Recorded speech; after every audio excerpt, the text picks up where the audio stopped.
Thank you everyone for attending this webinar today and for learning a little bit more about our Measurement Month initiative and what Measurement Month can do for you.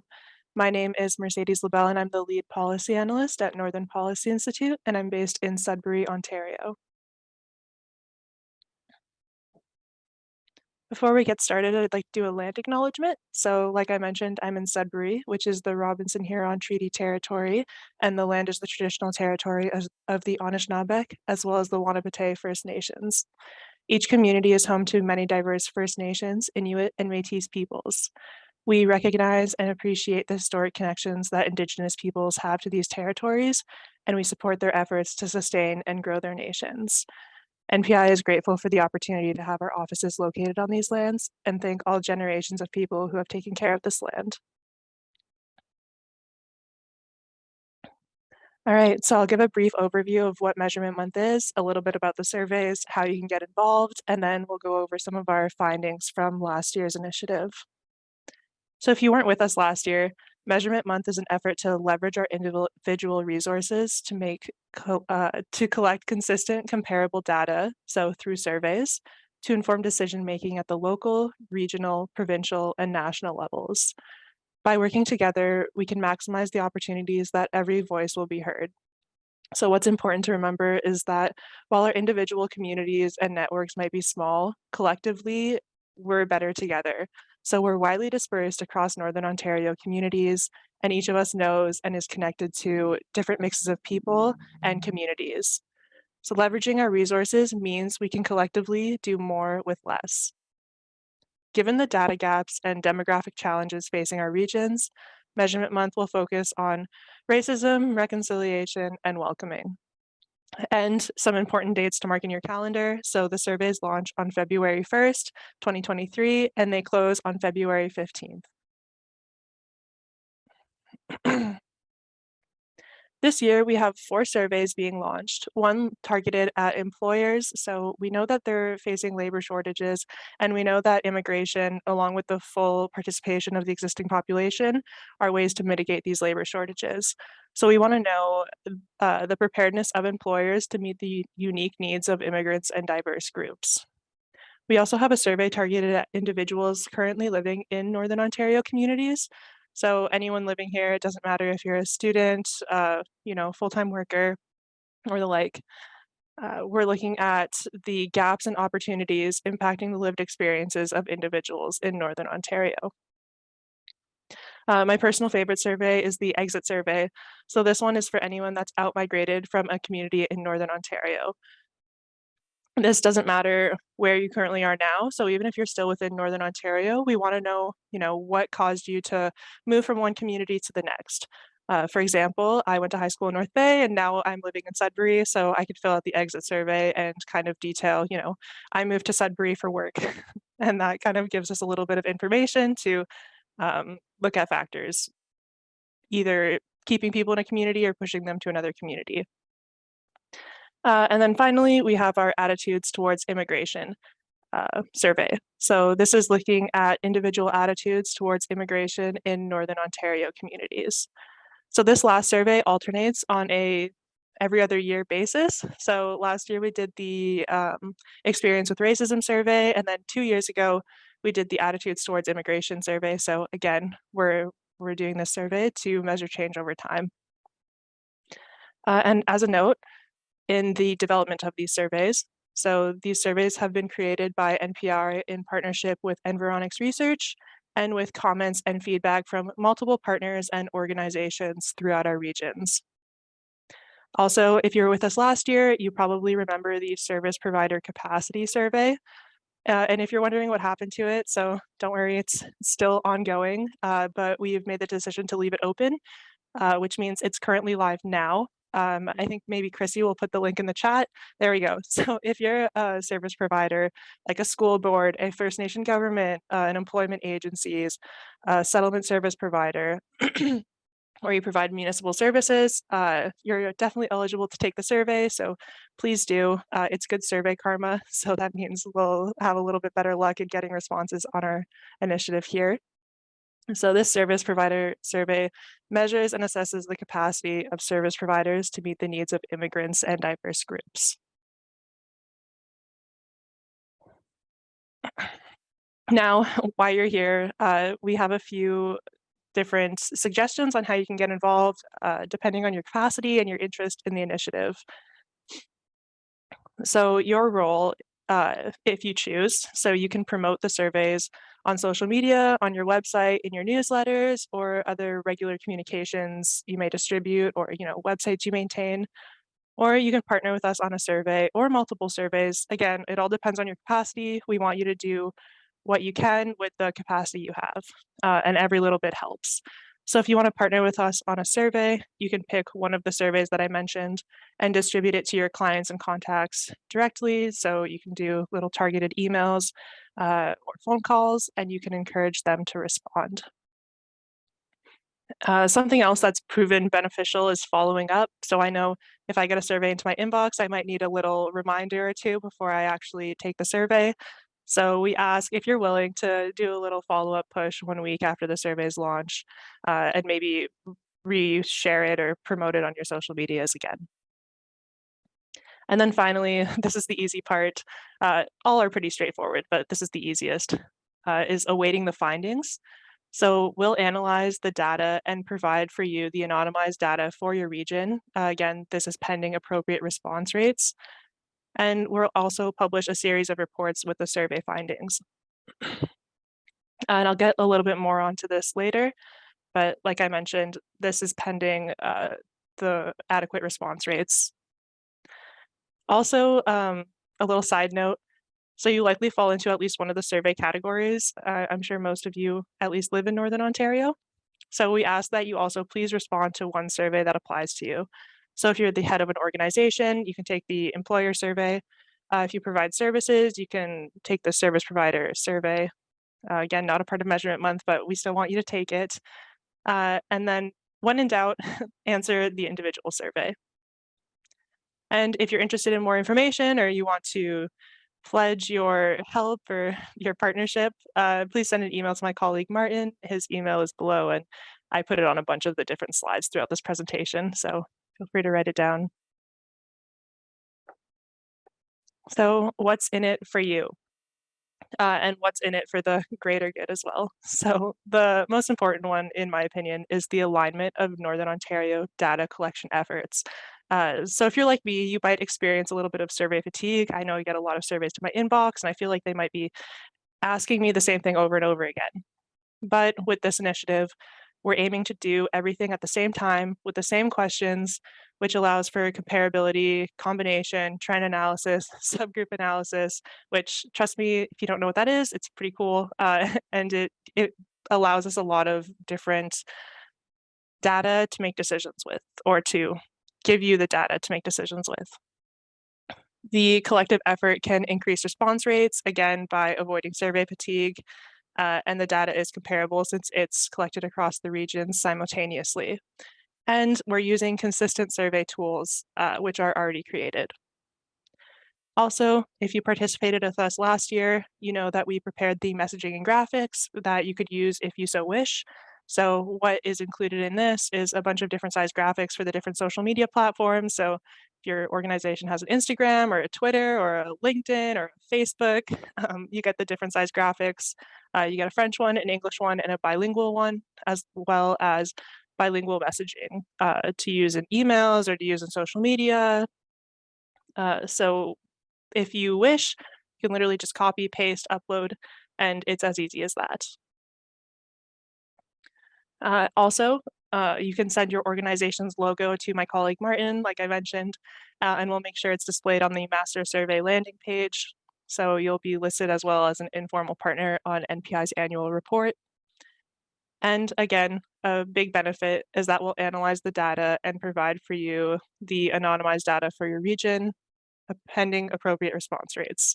And if you're interested in checking out the master survey landing page, you can find it at northernpolicy.ca/measurement-month, or just go to our general webpage, click programs, and then it should be under there as measurement month. So this is our second year doing this initiative, which means we have year one results which are going to be rolled out in the reports themselves are going to be rolled out in the coming weeks and months. There's quite a few of them. So I'll do a quick overview of the findings, but for the individual survey, the reports are broken down for the Big Five, as well as Francophone respondents. And in the future, of course, if we have adequate responses from other communities, we'd be more than willing to look at doing other reports as well. Our total number of respondents for this survey was about 650. And our findings showed that most respondents are either satisfied or extremely satisfied with services and supports in their communities and felt welcomed in their communities. Concerning the RNIP, respondents that used the program were satisfied with all its aspects. And most respondents also expressed satisfaction with their current employment situation. So when asked about also what was influential on making them feel welcomed and settled in the community, it was primarily economic factors that were noted versus social factors. Again, there's full reports that accompany each of these surveys, but for the interest of time, I can't go into all the details, but just keep your eyes posted on our socials and sign up for our email distribution lists, and you'll be the first to know when these survey reports go live. So for the exit survey, it's a little bit harder to get respondents because obviously they're not all concentrated in the same geographical area. We can't just send out a targeted ad to Northern Ontario and catch everyone. So we had about 150 respondents. And some key findings was that both social and economic factors play a large role in the decision-making process when leaving a community. As well, respondents generally felt a sense of belonging in the communities in which they previously resided. So a lot of these findings are consistent with what we found in the individual survey, specifically the importance of employment or economic factors to welcoming and retaining someone in their community. So like I mentioned, the most common reason for outmigrating from a community was employment related, with respondents indicating there were better job opportunities elsewhere. So again, that plays into the importance of economic and employment factors. So the service provider survey had the lowest response rate out of all the surveys with 35 respondents. So for this, I want to emphasize that, any kind of service you provide, we want to hear from you. We want to know what's available in our regions. We want to know what your capacity is. So a small majority of organizations indicate they have sufficient capacity to meet their mandate, but some organizations indicated they do not. So 56% of organizations in the Big Five communities indicated that they did have sufficient capacity to meet their mandate, and 32% indicated that they do not. The organizations that do not indicated receiving funding from the federal, provincial, and municipal governments in that order. Most organizations interacted in some way with their community's RNIP program, while a smaller group actively participated in the program. And a large majority of organizations worked in collaboration with other organizations. So an example of that would be maybe sharing another organization's surveys. And all these organizations collaborated through resource sharing.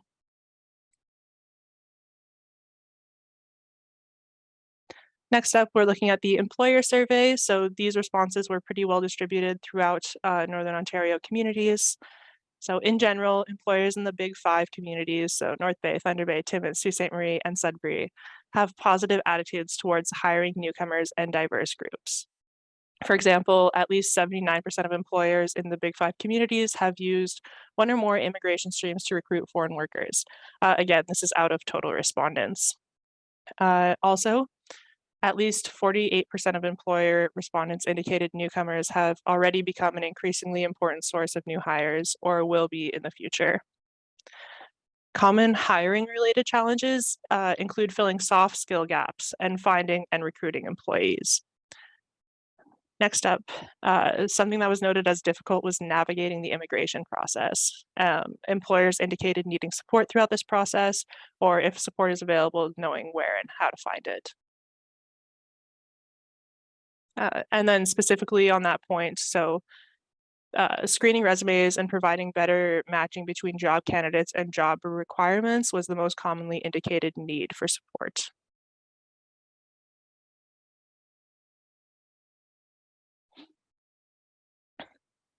So the Experience with Racism survey, this was conducted in partnership with Environics Research, where they did randomized telephone polling with a targeted response of 250 responses in each of the Big Five communities.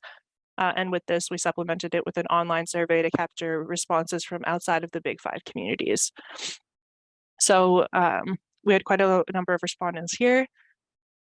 And while the findings varied by community, the survey found for the most parts communities were indicated as welcoming, though there are several areas of concern that were shared among the communities. Specifically, individual prejudice was found to be a bigger issue for visible minorities and Indigenous peoples compared to discrimination built into laws and institutions. There were also noted differences between the experiences of Indigenous peoples compared to that of visible minorities. And again, there's specific reports detailing exactly what this entails, but I'm going to keep you on the edge of your seat because they will be released in the upcoming month or two, so keep your eyes peeled for those. And the attitudes towards immigration survey, again, this was distributed in partnership with Environics Research, where they did random telephone polling, as well as it was supplemented by an online survey to capture respondents outside of the Big Five. The findings here indicate that residents in Northern Ontario generally have positive views towards immigration and believe communities are made better because of it.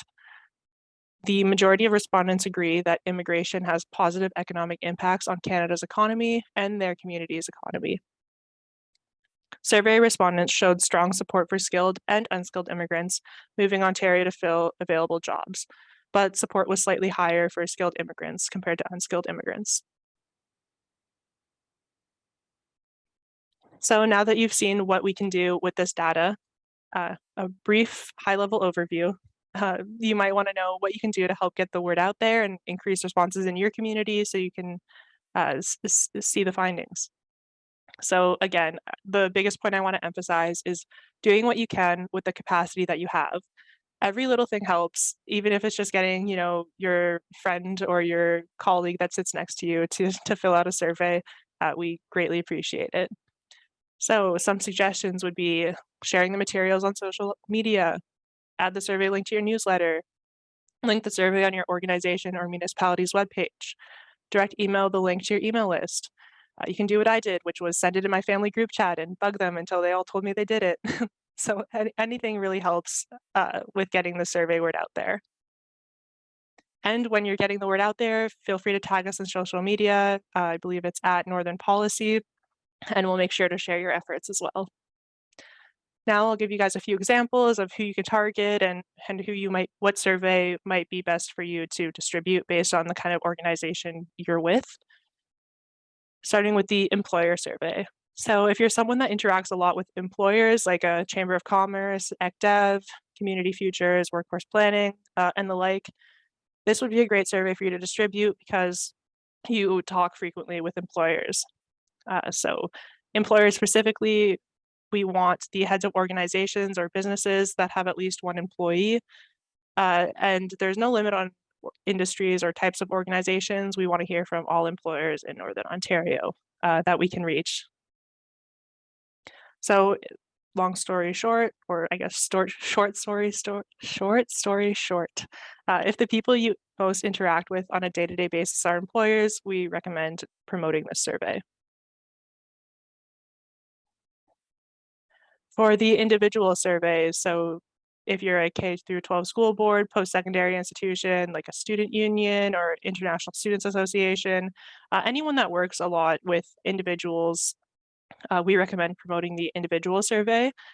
We're looking at not just migrants, but anyone currently living in a Northern Ontario community. It could be students from other communities that moved here for school, people using settlement services, temporary residents, your neighbor, your office mate, anyone residing in a Northern Ontario community. And the last example I have here is the exit survey. So if you're a post-secondary institution, if you're an alumni association or you're part of one, if you're in a Facebook group with your high school graduating class, if you're a service provider, real estate agent, etc., you can distribute the exit survey.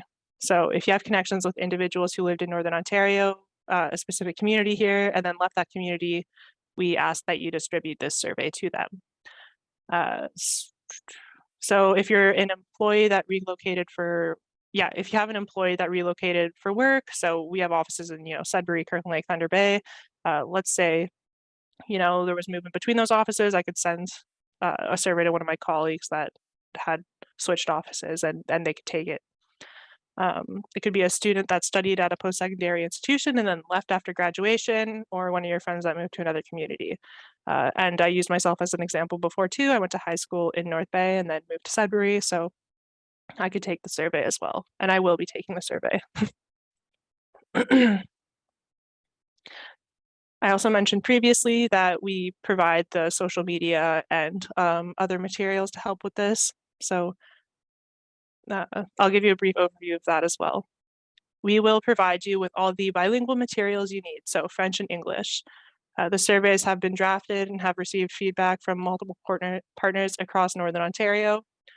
Social media language and graphics are completed, and we have language for distribution if you elect to do distribution. Again, tag us. We can provide you with a list of suggested targeted respondents specific to the survey you're distributing, should you wish to partner on this initiative. But something to remember is that we will not know who you choose to distribute the surveys to, nor will we ask for who you're distributing the surveys to, like their contact information. We don't need to know any of that, and we don't want to. And then follow-up information. So we'll be monitoring responses as they come in. We'll be identifying groups that are underrepresented in the responses to date compared to their presence in the larger community. So we can contact you directly about identifying groups of respondents that should be further encouraged to respond, should you have the capacity to do so and the willingness. And so this would be coming about 1 week after the survey is sent out.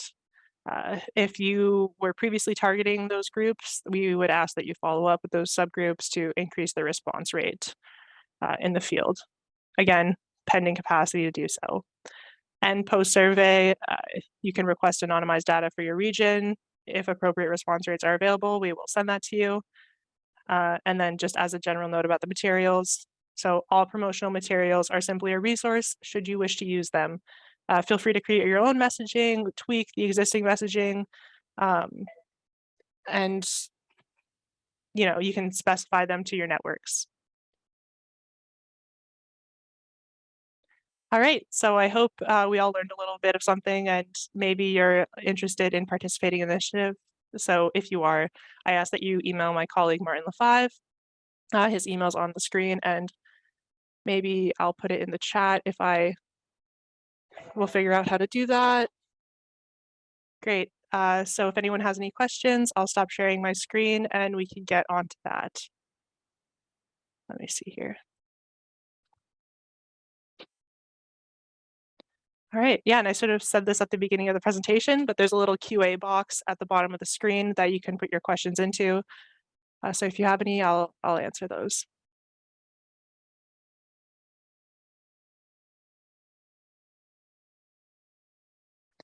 Give it a few seconds.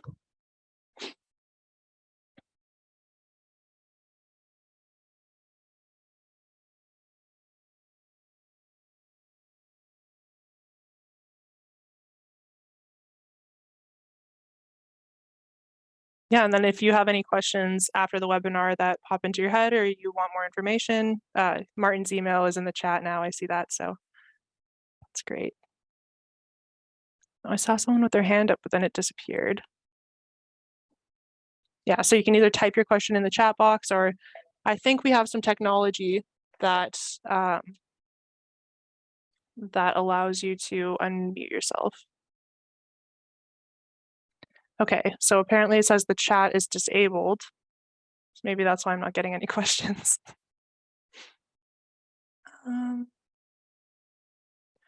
Yeah, I'm not sure on the back end if there's something we can do about that.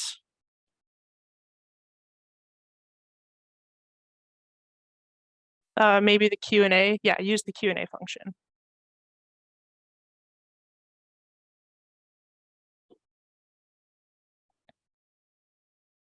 All right. Well, I'm still not seeing any questions. So email me if oh, there we go. Thank you. Oh, perfect. So a surprise finding. So one of the surprise findings for me was the experience with racism survey, specifically the fact that respondents indicated that personal prejudice was a larger problem than prejudice built into systems and institutions. I found that very surprising, and yeah, I wouldn't have expected that. Something else as well, a surprise finding, not a surprise finding, but just something I wanted to highlight was that Indigenous peoples, even more so than visible minorities, experienced higher levels of racism and discrimination in all different settings. We have another one, other recommendations coming out of these pieces. So yes, these reports all have detailed recommendations at the level of geography that the reports are at. So they could be community specific or economic region specific recommendations. One of the biggest recommendations is tracking change over time. So seeing if our initiatives are working. And the first year of measurement month established that baseline that we can compare against in the future, which is why we're doing this initiative a second year and pending pickup and response rates hopefully throughout the years. So for the communities with the least capacity, could you repeat the order of funding? So I'm not 100% sure what this one is referring to. So I did not mention funding. This would be something you do should you have the capacity, and in return you would get things like the data for your region. So if you have the capacity to do this, we just ask that you share. But we've tried to make it as easy as we can for communities with low capacity, but there's not funding associated with this initiative.